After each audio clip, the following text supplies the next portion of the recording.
Hey you guys, it's Peter, and welcome to my channel, Peter Likes Books. Now, the video that I was going to make today was going to be my huge announcement for my June book for Peter's Book Club. Unfortunately, I ordered it from Amazon Prime. It was supposed to be here today, and it didn't come. I was also going to announce the June True Crime book, so I will hopefully be doing that video tomorrow or Friday, depending on when it comes.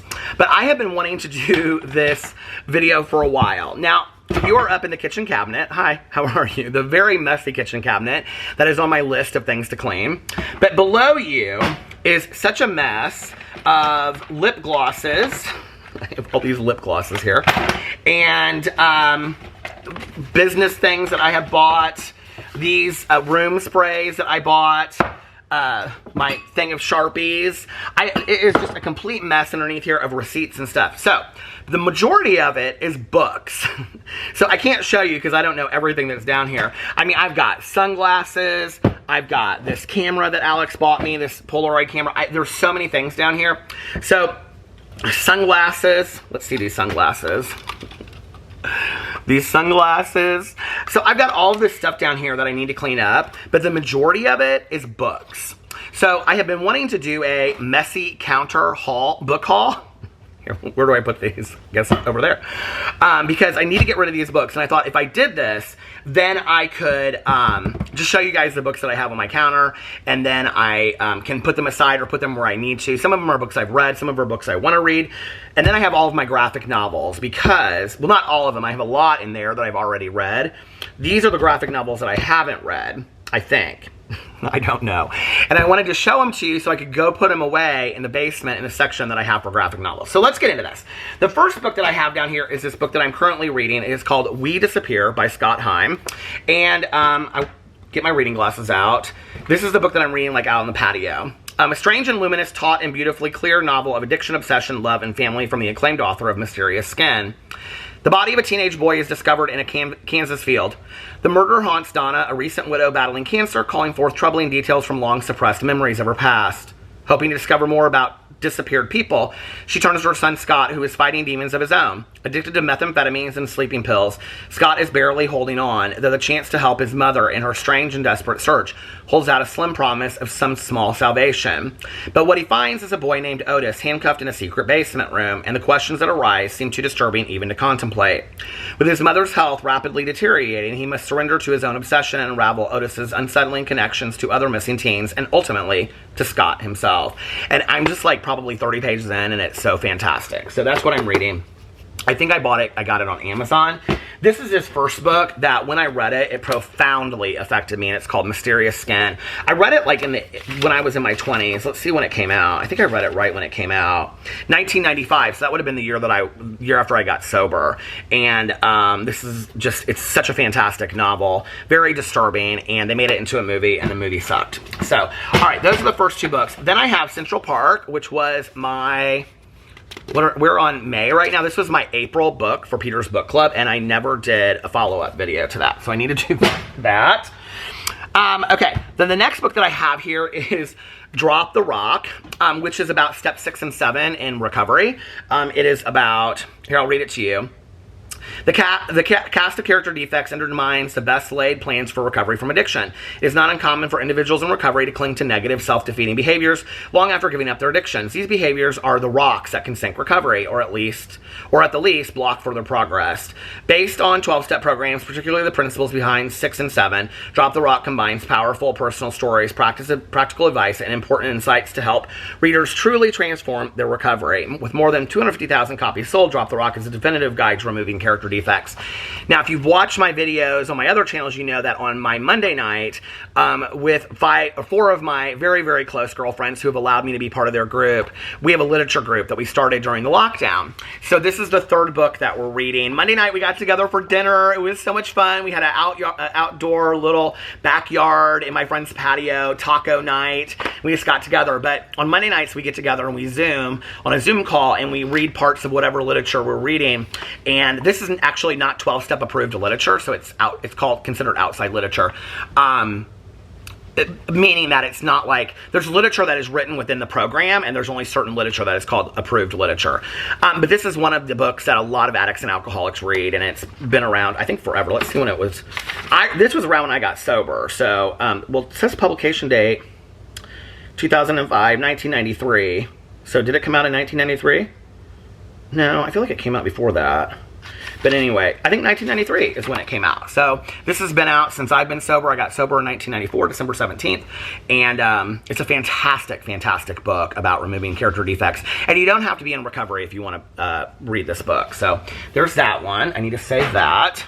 And then I was just sent The Lonely Doll. Oh my God, you guys, this is about Dare Wright, the search for Dare Wright. If you don't know who she is, I read the Lonely Doll book on my drama channel sometime, but it was a book that I was obsessed with as a kid. And it says on here, I'm not going to read the whole thing of these books because it's getting kind of, I don't want this video to be super long. The unsettling story, gothic and glamorous, behind an enduring children's book, Jean Nathan's The Secret Life of the Lonely Doll, is a beguiling piece of detective work, which itself makes for a kind of fairy tale. In 1957, a children's book called The Lonely Doll was published with its distinctive pink and white checked cover and black and white photographs featuring a wide-eyed doll named Edith.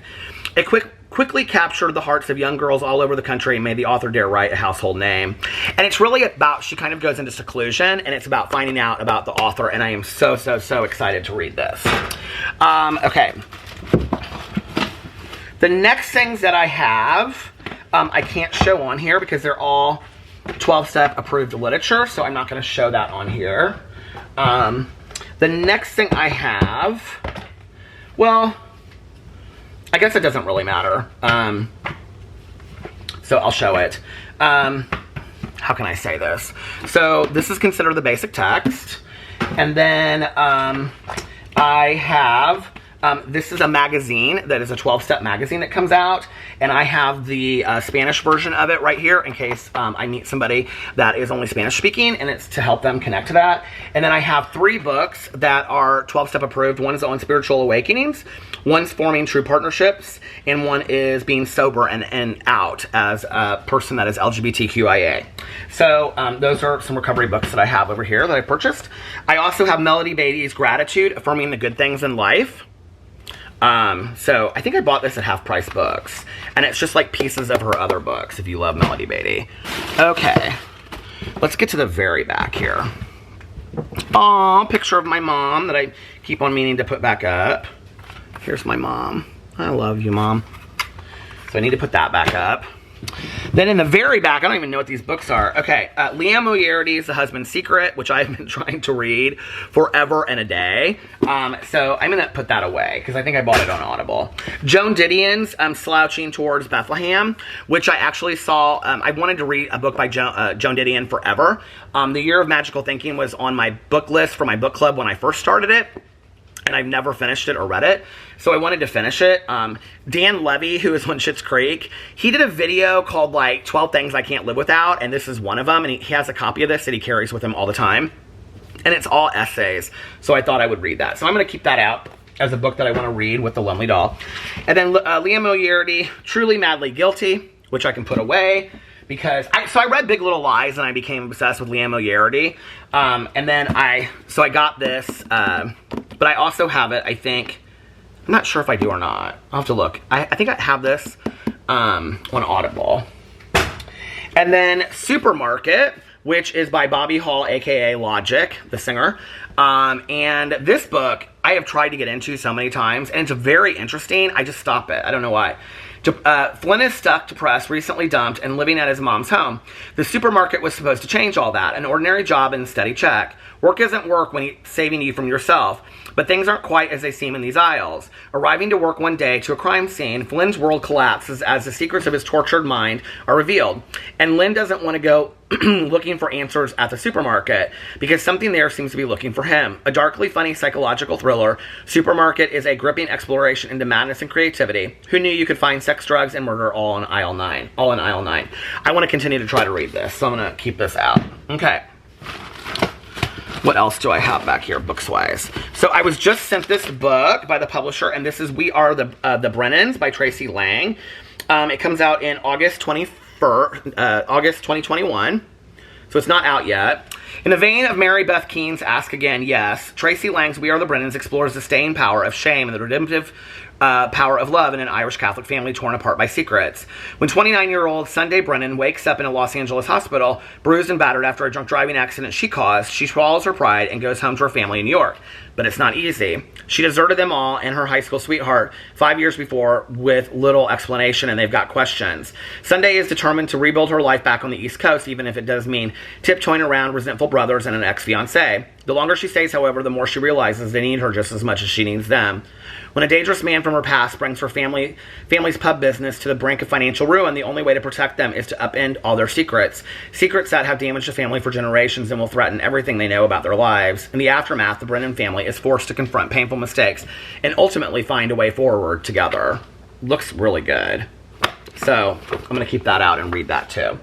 Alright, so I bought this book, Here the Whole Time, by Vitor Martins last summer, and I never read it, never finished it. I heard great things about it. I'm literally on page 17.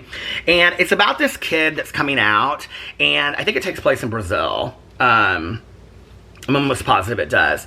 And so this neighbor kid that he used to be friends with that he's had a crush on, the main character is heavier and he really struggles with weight issues. And so I was like, oh, I want to read a book from that because I relate to that.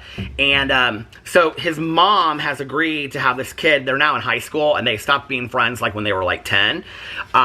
His mom has agreed for the kid to come and stay with them while his parents are out of town, and he's not happy about it. So it's kind of about their budding friendship over time. I'll probably wait until there's... Is my husband home? I'll probably wait until there's a readathon to read this, but I'm going to keep this as well. Then this is a graphic novel that I bought called Laura Dean Keeps Breaking Up With Me. I've heard great things about this. And it's by Rosemary Valero O'Connell. So I have that.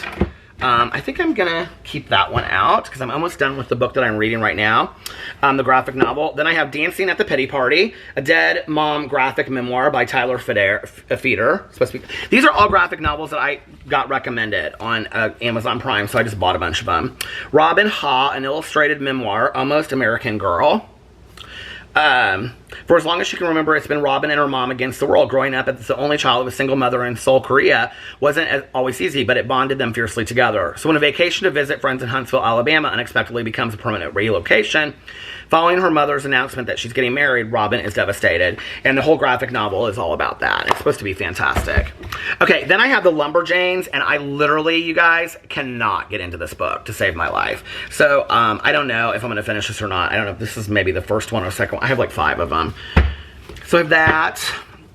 The second and the third to the Beautiful series, which I read the first one, and they were really short, but they were fantastic. And it was about a girl with self-esteem issues. And I would say that they're written for like a 12 to 14-year-old, but the content is really more of like adult content. And then I have more Lumberjane books. I have 2 of the same. I don't know why. Somebody said they were fantastic. I cannot get into them to save my life. Okay. Then I have tons of mail. Okay, then I pulled this out, Art Spiegelman's Mouse, because I'm really into the graphic novel thing. A Survivor's Tale, My Father Bleeds History. Okay, so it's a graphic novel about the Holocaust. It's supposed to be fantastic. It's been around forever. Winner of the 1992 Pulitzer Prize. So we'll keep that out because I want to read that too. And then Cami Garcia, who is actually the illustrator of the book that I'm reading right now. I would go get it, but it's in the other room. It's by the guy that did Rainbow Boys, and it's about this kid that has superpowers, and it's about his coming out. It's called You Brought Me the Ocean. It's fantastic. I'm almost done with it. And Cami Garcia is the illustrator. And this one is called Teen Titans Raven. And I can't get into it.